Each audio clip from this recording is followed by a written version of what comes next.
Welcome back, everyone, to another episode of the Educational AD Podcast. We'll be right back with today's guest, but we want to give a shout out to our partners, the Florida Coaches Coalition, Vital Signs Wall of Fame, We Coach, and the Global Community of Women in High School Sports.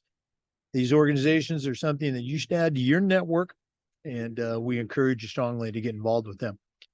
Now, don't hit that fast forward button. Please stay with us for the next 3 minutes and listen to our podcast sponsorship announcements. We only have 8 of them. They're all great companies that would be a great addition to your team at your school. So here's our podcast sponsors. We want to thank Hometown Ticketing for their support. Go to hometownticketing.com. They're going to show you how to set up and sell tickets for all of your events, not just athletics, but things like school plays and concerts, school dances, even graduation.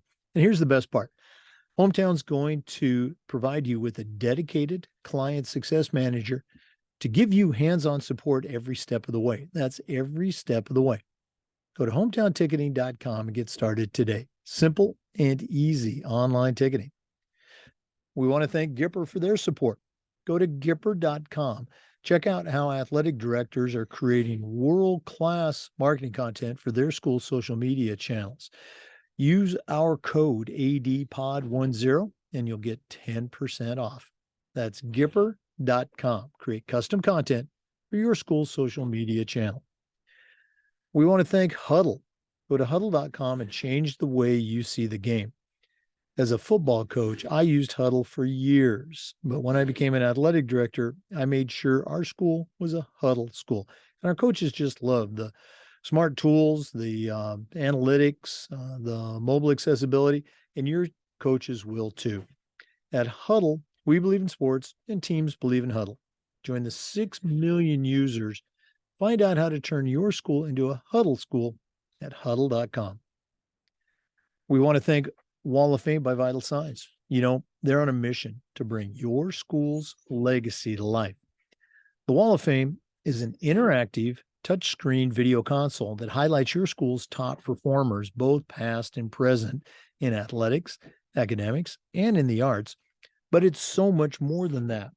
The Wall of Fame is also an extensive content program that helps you tell more compelling stories that'll better engage your audience.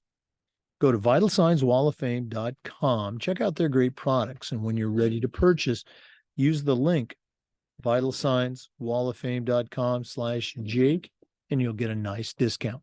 That's vitalsignswalloffame.com. Check them out today. We also want to say thank you to Snap Mobile. Snap Mobile is the parent company for an entire suite of platforms designed to help you as an AD, including Snap Manage, Snap Connect, and Snap Store. And of course, there's Snap Raise, their fundraising platform that we have used with great success, and so can you. They even have a program where they will provide you with your funding before you actually start your fundraiser. I don't think anybody else does that. Go to snapraise.com for more information. That's snapraise.com. We also want to say thanks to Sideline Interactive indoor score tables and video boards. One of the best purchases I ever made was a Sideline Interactive indoor scoring table. They not only generate income for your department, but they also create the ultimate game day experience for your student athletes. Go to sidelineinteractive.com, schedule a live web demo, and see their tables and their boards in action. That's sidelineinteractive.com. We'd like to thank Final Forms for their support. Whether you're an athletic director, an IT professional, or even a school superintendent, Final Forms can help you prepare for your best season ever. For athletic directors especially, Final Forms can help your parents with reminders about policies, about physicals, and all the forms that come when you have an athlete in the house. Final Forms can help your coaches with their own certification, along with communication with their teams. And for you as an athletic director, Final Forms can help with eligibility, with rosters, and all the reports that come across your desk. You know, it's time that you talk to someone who gets it, somebody who's walked in your shoes. For more information, go to finalforms.com/Jake. That's finalforms.com/Jake and get started with Final Forms. And we want to thank Athletic Surveys by LifeTrack. Athletic surveys are a quick, easy, and affordable way for you to collect comprehensive data that allows you to evaluate and improve your entire program. Athletic directors usually only hear back from about 2%, that squeaky wheel parent or frustrated student athlete. And we need to hear back from them so we can affect positive change. But we also need to hear back from the 98% that really love and support our program. And that's where Athletic Surveys comes in. They can create a custom survey that allows you to take the pulse of your parents and your student athletes. So go to athleticsurveys.com. Set up an appointment today. That's athleticsurveys.com. Welcome back, everyone, to another episode of the Educational AD Podcast. We've got another first today. We've had a number of international athletic directors, but I believe this is our very first visit to Nigeria. And we're going to be visiting with Nick Leeson. Nick is a certified athletic administrator, and he's the director of athletics at the American International School of Abuja. Did I say that right? Yeah, Abuja. Abuja, and that's in Nigeria. Nick, welcome to the podcast.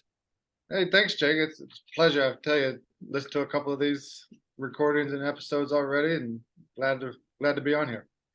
Well, we're always excited to hear anyone's stories, but I think that international AD has certainly a unique perspective. So let's go and jump right into it. We always like to let our listeners have a chance to get to know our guests. So give us that quick bio, where you were born, where you grew up. Certainly take us through those high school and college years, and then we'll take a break, come back and hear more about your early working career. So what's the Nick Leeson origin story? Well, I was born in Clarksburg, West Virginia, which is up by Morgantown, by the university up there. Grew up in Abingdon, Virginia, which is a small town in Southwest Virginia, right near the Bristol, Tennessee, Virginia border, Bristol Motor Speedway. Growing up, it was one sport after the other, just trying to stay busy. Played football, basketball, baseball, ran track in high school. Did all of that, anything I can play, I got involved with. Luckily, got a preferred walk-on scholarship, or not a scholarship, but ended up getting a scholarship later on, but preferred walk-on opportunity at Virginia Tech to play football up there. Kind of followed in my father's footsteps, who played in the early 80s at Tech. I was a long snapper. Actually went in as a linebacker and then got a concussion my redshirt year. So just started long snapping, which it turned out great. I ended up, snapping for 3 years. Got a scholarship my junior year, so I was on scholarship for 2 years. Got invited to the afterwards. Got invited to the 2007 Senior Bowl as a long snapper, one of the first true long snappers. Me and Brett Good out of Arkansas were there. Went to the combine, did the whole combine experience in 2007. Got picked up by the Ravens as a rookie free agent in 2008 or 2007, and then got picked up by the Giants in 2009. Wow. I always make the joke that my injuries and a lack of talent kept me out of the NFL. But it's always cool to hear those stories. Take us back through those days. You're at the combine. You have the tryouts, et cetera. Was it? And again, having never been there, I can't say. But was it? Stars in your eyes. Wow. What am I doing here? Or was it? Hey, I worked hard. I deserve this. I'm just as good as that guy. What was your mindset back then? Nah, I mean, being a long snapper at Tech, kind of being with Coach Beamer, who's a Hall of Fame coach, and kind of the special teams guru in college football, kind of prepared you for it a little bit, because there was a major emphasis at Tech and special teams. However, it was a shock to kind of get invited to the Senior Bowl. and honestly, I was never really expected to go to one of those all-star games after college or anything like that. And I was sitting there and got a call from one day, and they're inviting me to the Senior Bowl. So I'm like, yeah, I guess, type of deal. I wasn't sure. So I called my agent up. He said, "Did you say yes?" I was like, "No," but he's like, "We'll call him back." And so I called him back, and that kind of helped out with the combine. But being at the Senior Bowl, you're there with Heisman Trophy winners, All Americans, national championship winners, and here I am as a little long snapper. What am I really doing here? But they had changed the game that year and invited true long snappers in, because in years past they've had positional players, and it kind of at some point kind of got like, we really need to evaluate these guys a little bit more, and it kind of helped with the combine. And I expected after that to go to the combine, and the combine was an experience. It was kind of a you know, overwhelming at times, because you walk up on stage and there's 200 or 300 people looking at you, and in your tights and your underwear and everything, right, and getting weighed in and all, taking your measurements, and you can't really see them because it's pitch black, and you're just up there on the stage, in the lights and everything, and they read out your measurements, and then you walk off the stage, and that was about it. But we were one of the first ones there, and I was lucky enough to go with the kicker that I had at Tech, as well as the punter. So all three specialists were at the combine at the same time, which I'm not sure has ever happened or has happened since then. So yeah, and then going into the NFL was Tech kind of got you ready for that opportunity and everything, but then it's just a straight business. And that's where I kind of, you really got to, be in this and check yourself a little bit when you get up there with, 30, 35, 25-year-old guys that, doing this for their money. And this is how they make their money, how they feed their families and stuff like that. Yeah, again, just can't imagine that. But I think, like any fan, they think, "Oh, that's the coolest thing in the world," and hopefully, it's some good experiences. You mentioned Frank Beamer, and I'm sure we're probably going to get to that during the mentor section. But Hall of Fame coach.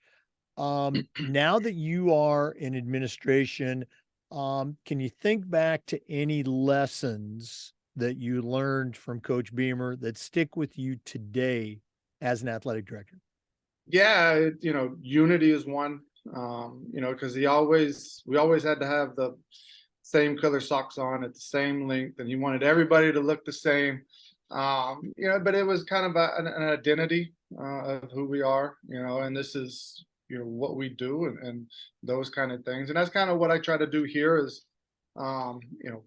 especially traveling internationally, we want to go to these international tournaments as a unit, as everybody looking the same. Everybody's there for the same goal, and there is that social aspect to it,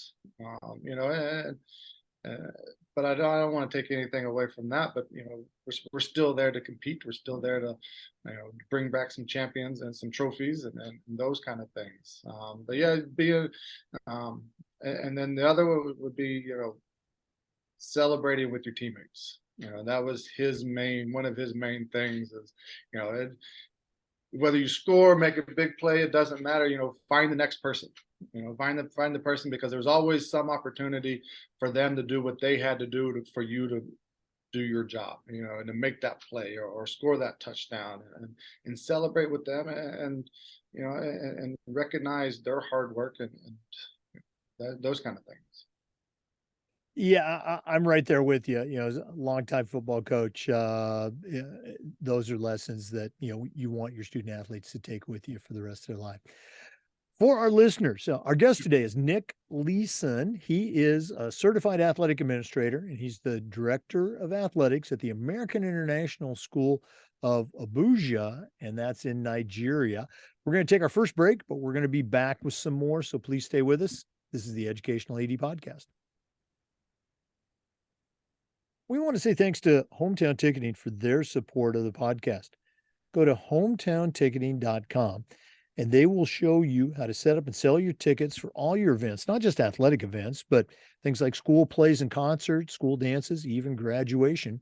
And the best thing, Hometown is going to provide you with a dedicated client success manager that's going to give you hands on support every step of the way. That's every step of the way.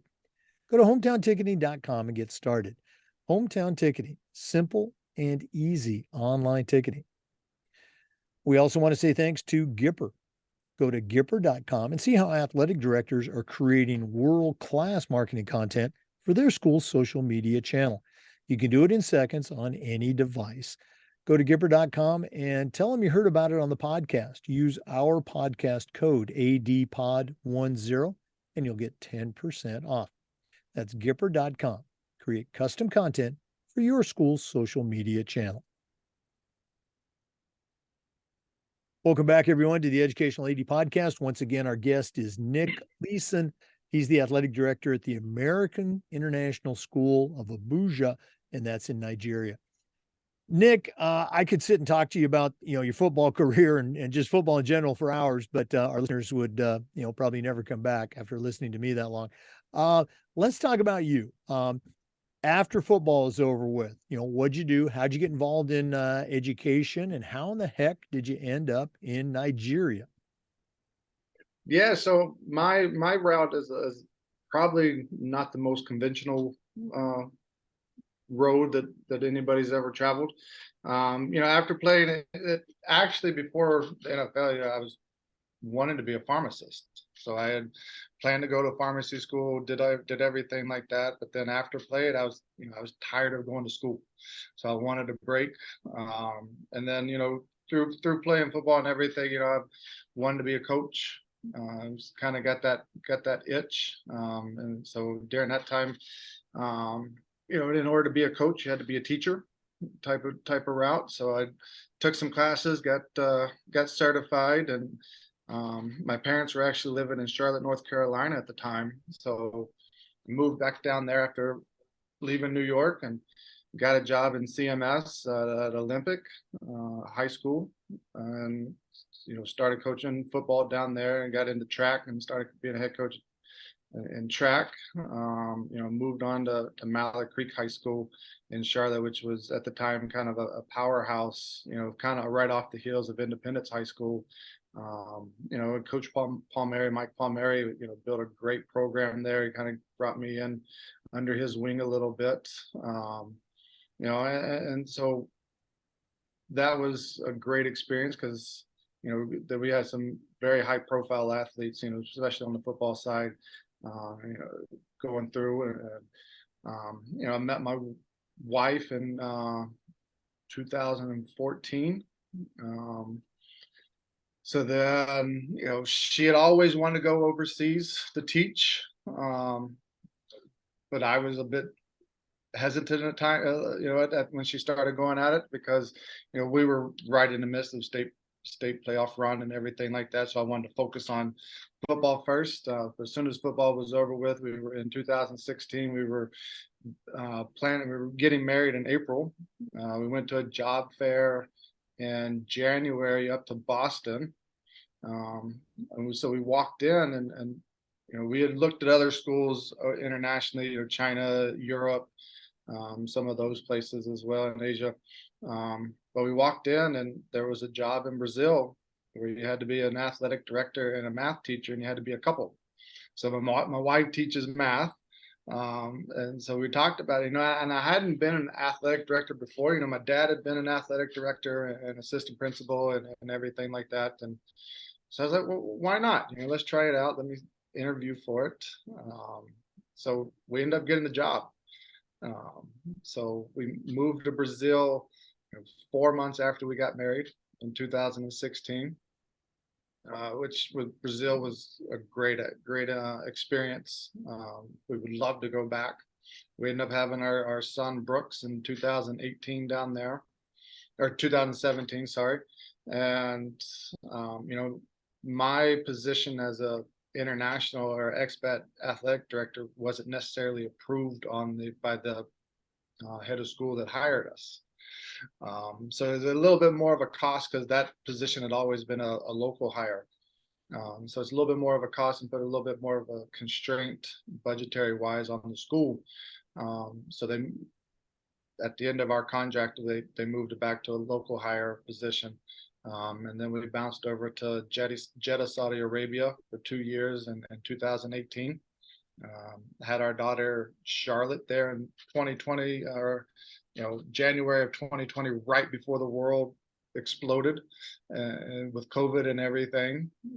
So we were actually, when Jess, my wife, when she was pregnant with Charlotte, we went to a job fair in Dubai in November, and we had actually interviewed for this position in Nigeria coming out of 2018.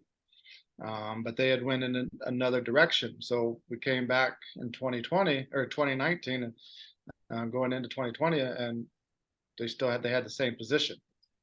And so we interviewed for it again, and talked with the head of school, and so he's like, I should have hired you 2 years ago. It would have saved a lot of issues that took place here. So yeah, so that's kind of, and we've been here. We've been here for going on our third year. Yeah, and it's been there's been some struggles, with COVID and being internationally and everything like that, and not being able to travel as because most of our athletic competitions are international competitions where we travel to other countries, because we're in a West African activities conference, which includes our school here in Abuja, the American International School in Lagos, the International School of Dakar in Senegal, Lincoln Community School in Ghana, and the International Community School in Abuja in Cote d'Ivoire. But all of that was shut down for the first 2 years I was here, and we were kind of skeptical after our 2 year initial contract, because there was a lot of schools that, didn't necessarily need an athletic director because there was no athletics taking place. So we were a bit worried that may happen, but I was able to do some things here to keep that going, the athletic wise here, especially our first year. We had some voluntary practices, kind of kept with the COVID protocols and kept them in small pods and small groups and those kind of things. And last year we were still in the midst of COVID and getting ready to come out, and we ended up having a local competition here with the American School in Lagos. So we brought them up for a basketball tournament and then a track and field event, and then we followed up and went back down there a couple weeks later with swimming and soccer. So it has started, and then we get this year, and everything happened this year. Yeah, I would love to go into that. We'll talk off camera if you want to take us down that road. Again, from an international school perspective, I think many of our listeners, they understand that your competitions, you're not going cross town, you're going out of the country, you're really traveling. What's the makeup of your school, say, as far as, locals versus, international students, say American families that are there, and how's that compared to some of the other schools that you compete against? So our school, we're kind of a smaller school, so we're pre-K through 12. We've got around a little over 400 total in our school, so we're about so we're about 225 middle 6 through 12, and then the rest are pre-K through fifth grade. As far as our breakup, we're probably about we're a lot more diverse than some of the other schools that I've been at. I think we've got close to 50, 60 different nationalities that attend our school. We are associated with the State Department and oversees department. So, we share, we're here with the U.S. Embassy, so we get some of their support. We've got a lot of Americans and a lot of other diplomatic students, because Abuja is the capital of Nigeria, so we've got a lot of different embassies that attend our school here. But I'd say we're probably around 60-70% local. It might be a little bit lower than that, but then the rest would be international wise. Throughout West Africa, the other schools that are in our conference, it's about the same, because most of them are have American background, associated with the U.S. State Department, which kind of is one of the requirements of our conference. And then I'd say they're around the same amount as far as local students compared to international students, expat students.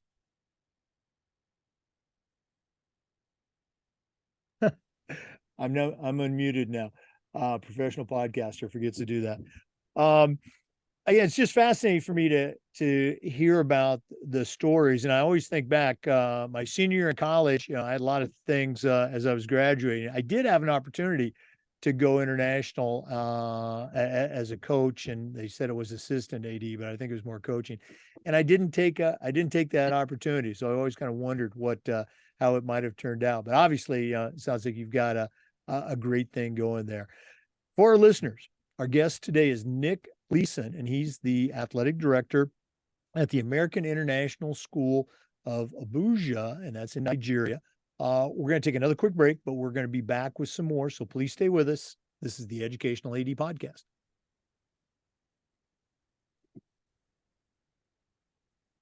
We want to say thanks to Huddle for their support of the podcast.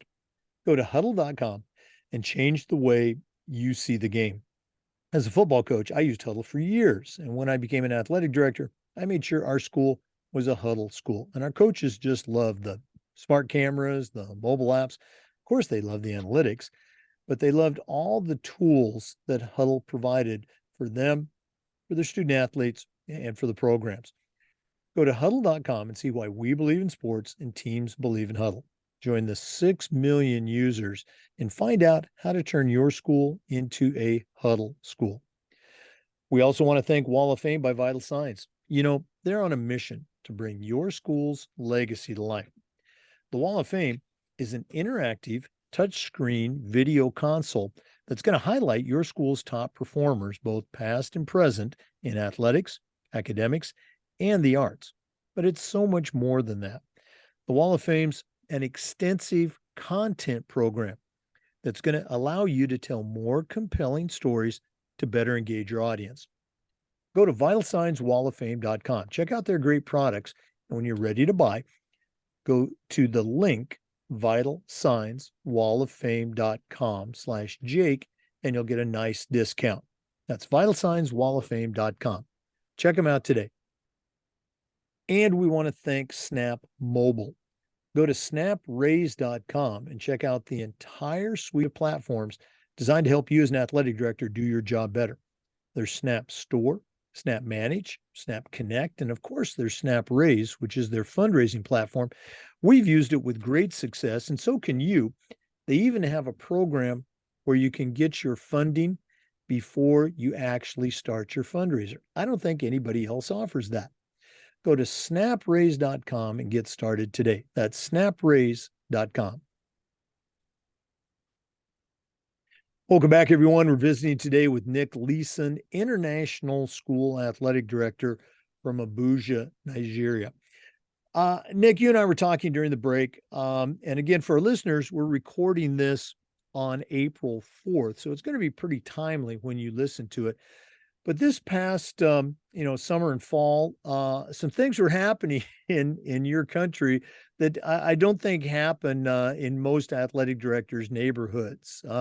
Can you maybe take us through that and what it was like for you as an athletic director, and even more importantly for you as a husband and a father? Yeah. So coming off of the end of last school year, we had set some things up with the American International School of Lagos down down in Lagos, where we brought them up, and then we went back down there. And I had a lot of things in line for the start of the year because we start high school volleyball and middle school soccer at the beginning of the school year. And then I had talked to a lot of club teams and to get our students ready because with the international style, especially here, you practice, practice, practice, and then you go to these international tournaments. And that's the only game experience that our students have. So, part of my job is to kind of get them used to playing together before we go to these tournaments and getting them in that uncomfortable position when they do face adversity. However, things happened in July, almost about 2 weeks before our schools was set to start. We had a prison break that took place, a city right up above Abuja, and it wasn't your neighborhood crime or burglars or anything like that. Like, these were really bad guys that were kind of associated with Boko Haram that broke out from the prison, and then they kind of went into the local hiding, kind of the bushes area and the villages, and was causing some things, which kind of delayed our start for this school year.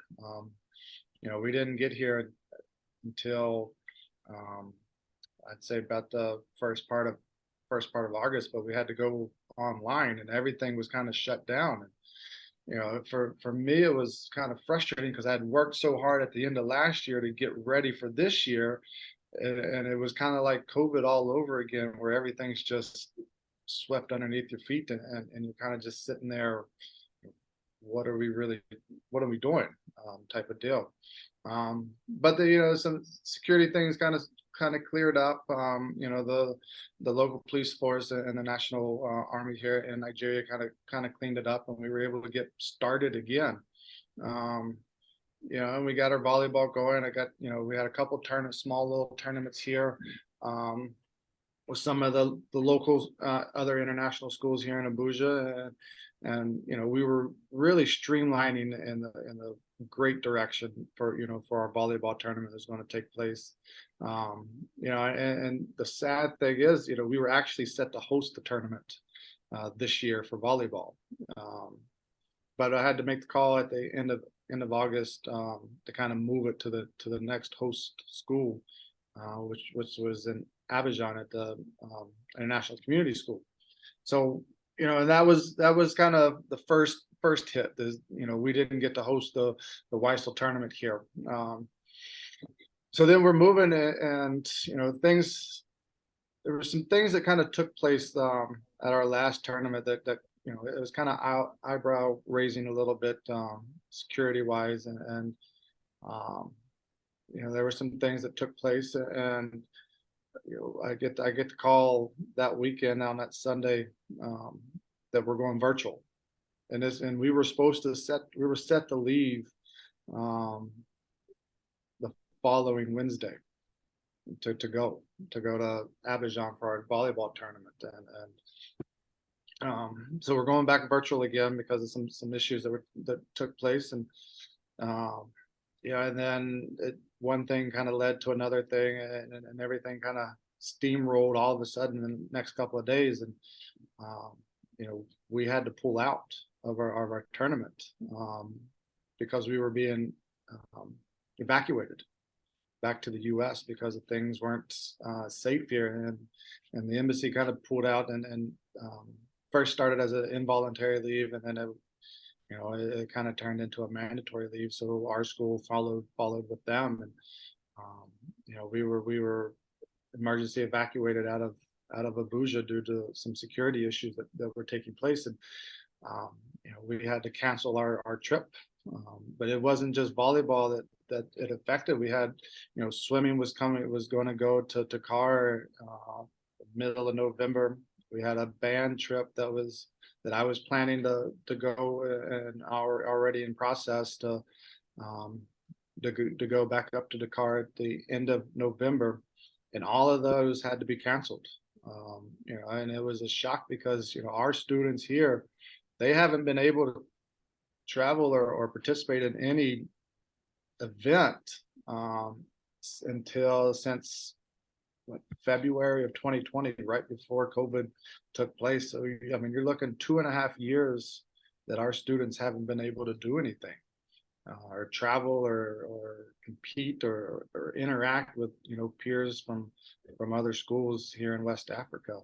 And that was hard, man. It was a tough pill to swallow. And it wasn't necessarily just because of, all the back work and the hard work that went in to set up these trips, and getting visas processed, and airfare and hotel reservations and all that thing. It was more of the heartbreak for our kids and our students, because they worked so hard at the beginning of this year in volleyball, um, and just have that, because it was, at least with COVID, like it happened around the world, right? So it affected everybody.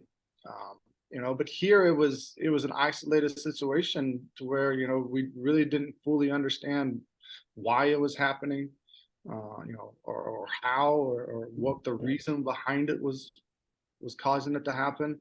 And it was heartbreaking. Like uh, I was I was I was a couple dark days there, when I had to make that call, because we were holding off at the last minute. Maybe things would get better, but it just didn't. And our head of school had to make the call as well, as along with our board.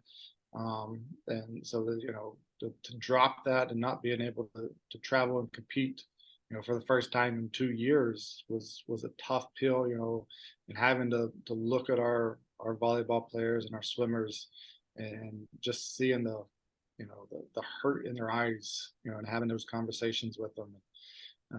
It was rough. So, we were evacuated for the end of November, end of October. We didn't get back here until January of this year. Um, and as soon as, I started talking, to our admin prior to us arriving back, and because we've got a basketball international tournament that took place at the end of January, 1st of February, and trying to see if, would we be able to travel for that. But we got to go ahead as soon as we, got back in country, and here on campus. We went straight to work. I get a lot of credit to our coaches and our students and families as well. We had 3 weeks to prepare to practice. That included tryouts, and kind of, because we were only allowed to take 10. And we had 15 that came out. Boys on boys side, another 15, 17 on the girls side. We had to cut 1 week of tryouts. Back in the old days where we try out for a week, and that is what it is, type of deal. Yep. But we had that, and then we had 2.5 weeks to practice. And we went there, and with everything that took place prior to our tournament, and the way the tournament went, I couldn't be as proud as our students and our coaches, for handling that situation. Our girls came in second. Our boys finished third. Had a chance to go to the finals. We lost on a last second behind the back kind of rebound put back with 2 seconds left in the semifinal game to go to the finals. The girls made it. They lost their very first game in the tournament and worked their way all the way back, to reach the finals. And they end up getting nominated as the sportsmanship team of the tournament. Our girls did.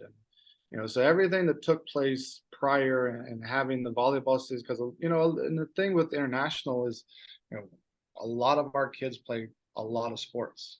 They're involved with everything. Whether it's soccer, volleyball, basketball, drama production, band, MUN, anything like that. They're all involved. So having that, we had a lot of kids that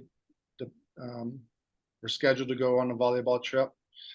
So having that volleyball trip taken away, and then coming back and competing the way we did, at the beginning of February at our tournament in Ghana. You know, I couldn't have been, like I said, I couldn't have been as proud as I was. Um, you know, with the way they prepared themselves, the way they competed, the way they faced adversity and overcame the situation. You know, my wife I had to talk her into coaching basketball when we got back here. Um, you know, so which caused another issue family wise, because you know we have two small ones and we couldn't just leave them behind. You know, especially after what happened at the first semester. Uh, so we took them with us, and you know, and our players, you know, they were like big brothers and big sisters to Brooks and Charlotte, and it was great to see, you know, and you know, especially with Jess coaching, and then I was running around doing some AD stuff, and you know, the kids were there watching them and taking them, and you know, taking them to the playground, letting them play, letting them run around, and it was great to see, you know, and it's kind of what we needed as a community, you know, especially here. It's what our kids needed, you know, and it's what my two individual kids kind of needed, because they were, when we got back in January, they were kind of struggling because every time we FaceTimed our parents, their grandparents, was, you know, when are we going back to your house? When can you come pick me up? Those kind of questions started to rise from Brooks and Charlotte. Um, but it was, you know, and with them going and being part of that trip, it provided that distraction that we as a family needed. But also, you know, as a school, it's what we needed, a distraction from a school standpoint, and as well as a community standpoint. Yeah, again, I think most of our listeners, they can relate to, you know, challenges with scheduling and maybe a game getting canceled because of a rain out or something like that. But you know, those types of challenges, there's no book for that. You know, that's not something they're going to teach you in your undergrad or even in a even in a NIAAA LTC course, whether it is international or not. Appreciate you sharing all that. Yeah. Nick, we're gonna do this later in the podcast. Subject wise, we're kind of out of order, but if one of our listeners wanted to reach out and connect with you, maybe find out a little bit more about your experience as an AD, what's the best way they can get a hold of you? I'd be through email. I do have a international phone number, so I'll give you both of those. So email, you can reach me at Nicholas.Leeson with two E's, Leeson, at aisabuja.com. That's my school address and email, and then my international phone number is 980-288-0897. So I guess the message is there as well. So either one of the two. You know, my AD route probably hasn't been as normal as anybody else's. I've definitely faced a lot more challenges internationally wise than some of the other ones as well. So yeah, anything they have questions on or any advice or anything like that, feel free. Well, and Nick's information is also available for NIAAA members on the NIAAA portal, so you can check that out as well. Our guest is Nick Leeson, Certified Athletic Administrator, International AD from Abuja, Nigeria. We're going to take another break, but we're coming back with some more, so stay with us. This is the Educational AD Podcast. We want to say thanks to Sideline Interactive for their support of the podcast.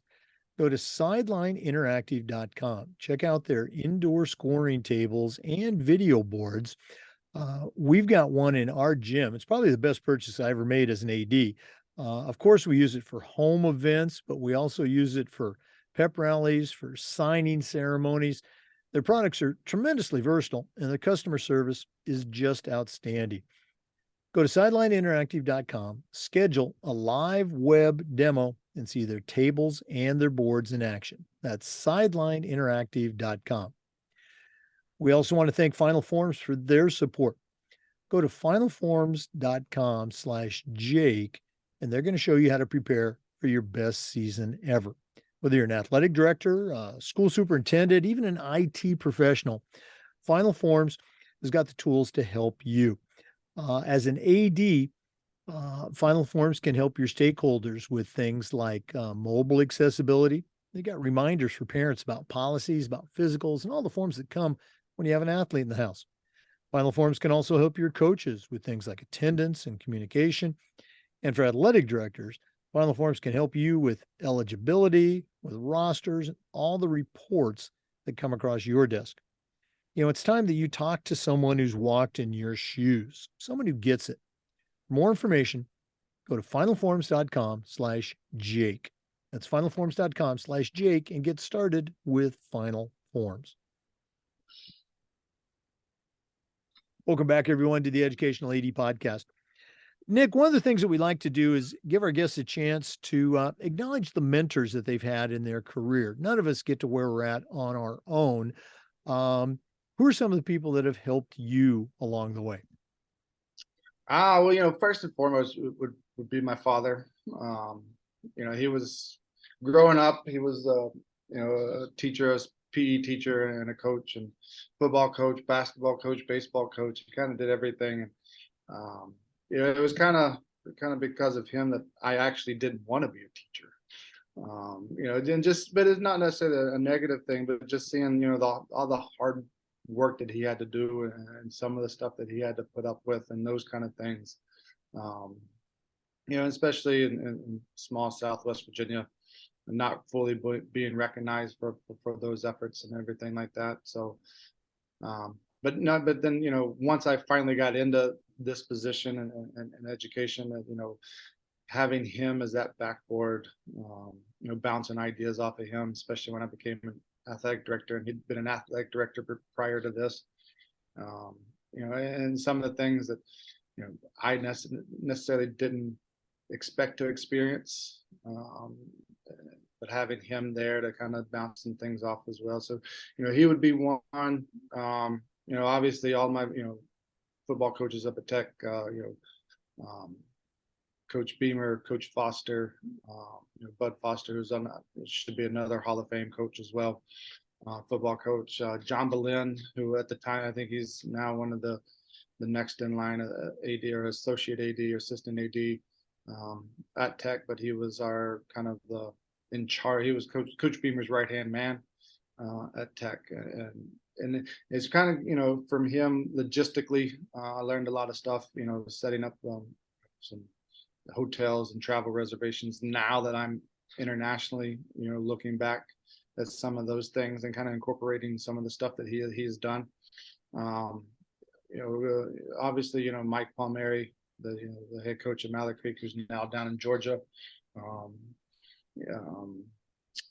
Phil DeVanzo, he actually gave me, once I got the job for Brazil, he allowed me to kind of be his assistant AD for that second semester to kind of, experience some issues and experience some things prior to becoming that.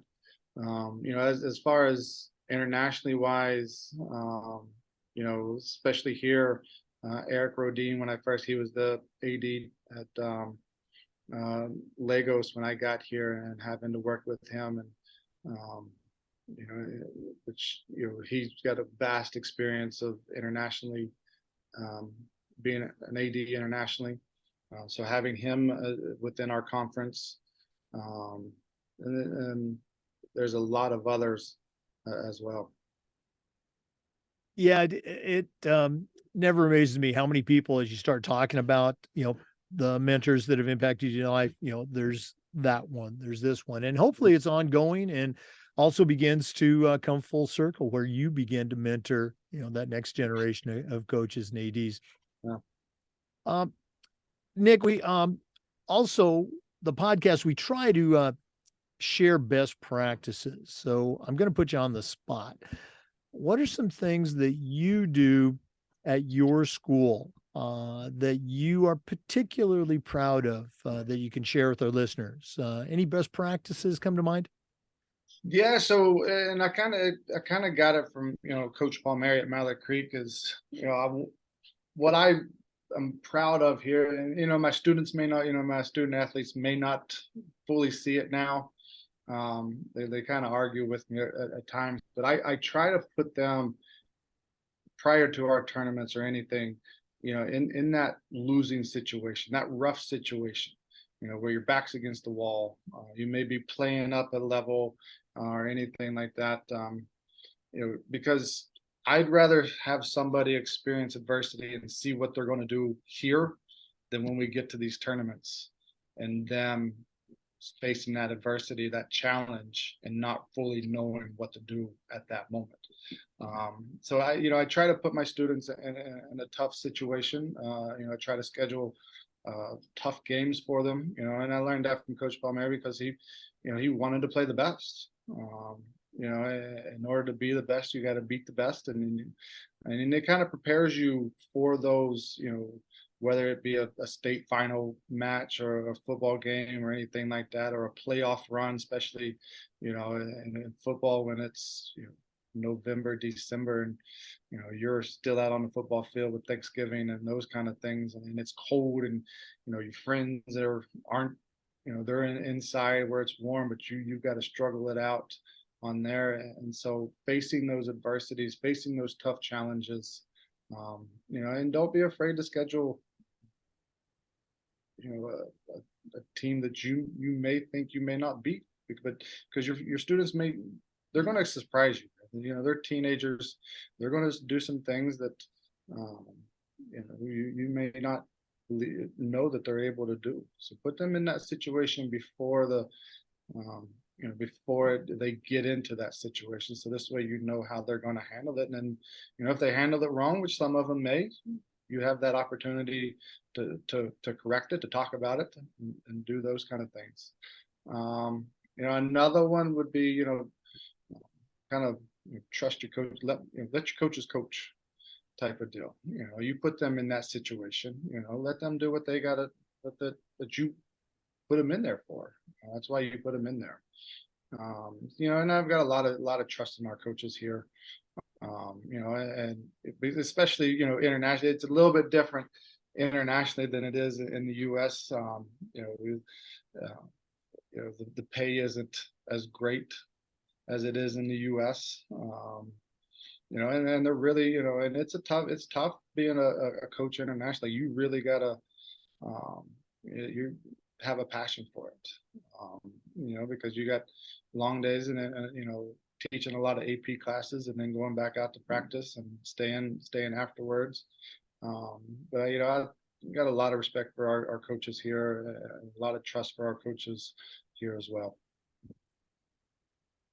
Well, that's some great advice. And again, this has been really cool getting to spend some time with you, getting to know you just a little bit. But we're not done yet. We always wrap up with the athletic director's toolbox. And you certainly, know your way around the world with athletics. But we're going to take our final break here from Athletic Surveys. And when we come back, I'm going to challenge you to send out a brand new athletic director on their very first job. But I'm only going to let you put 3 things in their toolbox. So let's take that final break. And when we come back, we're going to find out what International Athletic Director Nick Leeson is going to put into his athletic director toolbox. Please stay with us. We want to thank Athletic Surveys for their support of the podcast. Athletic Surveys are a quick, easy, and affordable way for you to collect comprehensive data that allows you to evaluate and improve every aspect of your department. Athletic directors usually only hear from that 2%, that squeaky wheel parent or a frustrated athlete, and we need to hear from them so we can affect positive change. But we also need to hear from the 98% that love and support all the things that we do, and that's where Athletic Surveys comes in. Go to athleticsurveys.com. They're going to create a custom survey for your school that allows you to take the pulse of the parents and the student athletes. That's athleticsurveys.com. Let them help you take your athletic program from good to great. Well, it's that time of the podcast. We have been visiting with Nick Leeson. He's a certified athletic administrator, and he's the director of athletics at the American International American International School in Abuja, Nigeria. He shared a little bit of the life of the international AD, but right now I'm going to task him with sending out a brand new athletic director on the very first job, but I'm only going to let him put 3 things in their toolbox. So, Nick, what 3 items are going to go in your new athletic director toolbox? This is a tough one to narrow down just to 3. But internationally wise, you gotta control what you can control, and stick with that, especially internationally, because there's always going to be something that arises that is out of your control, whether it's a flight delay, or a hotel booking that somebody else already booked, and or anything like that. You know, referees actually not showing up on time and delaying the start of the game, or bus breakdowns from visiting schools that are getting here, or anything like that, or having security issues that may kick you out of country. But control what you can control on, and don't let that affect you with what you have to do moving forward. That would be my first one. And the second one's kind of added on to that is, to be adjustable, be adjustable to the situation around you, um, as well as, adjusting to mistakes that you may have had in the past. I know I've made when I first got into it, as a brand new AD in Brazil, there was some things that I was all gun ho to kind of change some things that took place, but it just didn't go the way I wanted it to go, but I've learned and adjusted that to where I am now, and kind of taken not a fast track approach, but kind of a step back to see how things play out, and then adjust those the way I see it. But being adjusted, adjusting to your situation, adjusting to your environment, adjusting to your population, because it's, especially internationally, it's going to change year after year.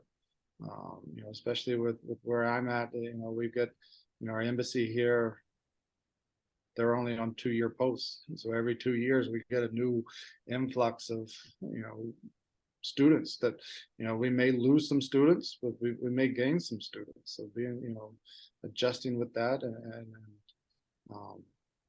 the third one is, it's kind of, one that I'm still working on. And my wife will attest to this, but, leave it here. You got to be where your feet are. Leave the job at the desk, and not bring it home, and don't bring your home issues to the desk. So because, especially with, as a a new father with 2 young ones, and not allowing the work habits to affect them, because they're, you're not coach to them, you're dad, your mom. So they they'll fully understand some of the issues that may arise, or some of the things that you can't control. But spend time with them, and have fun with them. And then when it's time to do what you got to do, and especially at the office, is, get it done when you have that time. And then I've got another one, which I'm sure all the other ADs will attest to this, is get out of the office when you can. Go visit your your facilities, walk around your facilities, check them out to make sure everything's intact. We just put in a brand new artificial turf field in September, this past September, and there's some things that got left behind, that are some sharp objects that are in the turf that I find throughout my walks. There's some issues on our courts that arise. So don't just stay in the office. Get out of the office, walk around, be seeable, be viewable in the hallways with your students, because the more interactions you have with them, the more relationships that you're able to build with them, and the more trust that they have with you, and the trust you have with them. You probably saw me scribbling all those notes down. Great suggestions. And the one about, work and home, my wife was a career coach, our 3 kids, we're all, high school, college athletes, imagine that. But, still looking back too many times, I was an AD instead of being a dad. I was a head football coach instead of being a dad. So great advice, for all our listeners out there, including the old guys like me. Yeah, Nick, that's one oh, I'm still working on. I'm still working on that one. I haven't fully developed it, but it's still work in progress. And my wife, I tell you, she's the first one to let me know, like, put your phone down, put it away, turn it off, do what you got to do. It'll still be there in the morning. that's right. Listen to your wife. Okay. Yes. Uh, Nick, this has been really cool. Once more for our listeners and listeners, I think you got a great resource here. If one of them wanted to reach out, pick your brain a little bit more, how do they get a hold of Nick Leeson? You can reach me through email, Nicholas.Leeson, Leeson, at aisabuja.com. And then, I've got an international phone number, 980-288-0897 as well. And make sure you're sensitive to the changes in time zones when you're calling Abuja, Nigeria. No middle of the night phone calls from Nick. Yeah. Nick, thanks again for sharing. All the best. I hope you can make it over to Florida for the NIAAA conference this coming December. And if you have any guest speaker for any of your coaches, your parents, hey, I'm very much available. Would love to come over. Sounds good. Yeah, my wife's parents, they live in the Villages. They just moved to the Villages a couple years ago. So it's right there. It should be right there beside you. Okay, we are not in the Villages, but we're probably about 15 minutes away. So right there, okay. You and your wife and your kids, you're gonna come. We're gonna take you out on the pontoon boat, watch the sunset, have a beverage or two, and we can talk about long snapping. How's that? Sounds good to me. We'll look you up this summer. I'm gonna hold you to that. For our listeners, we appreciate you tuning in. We do this just about every day, and we upload the Zoom videos to the Educational AD Podcast YouTube channel. Thanks for listening. We'll see you next time on the Educational AD Podcast. Well, that was certainly a lot of fun. I hope you enjoyed it. And again, we appreciate you listening. Please check out our sponsors, and we'll see you next time on the Educational AD Podcast. Have a great day.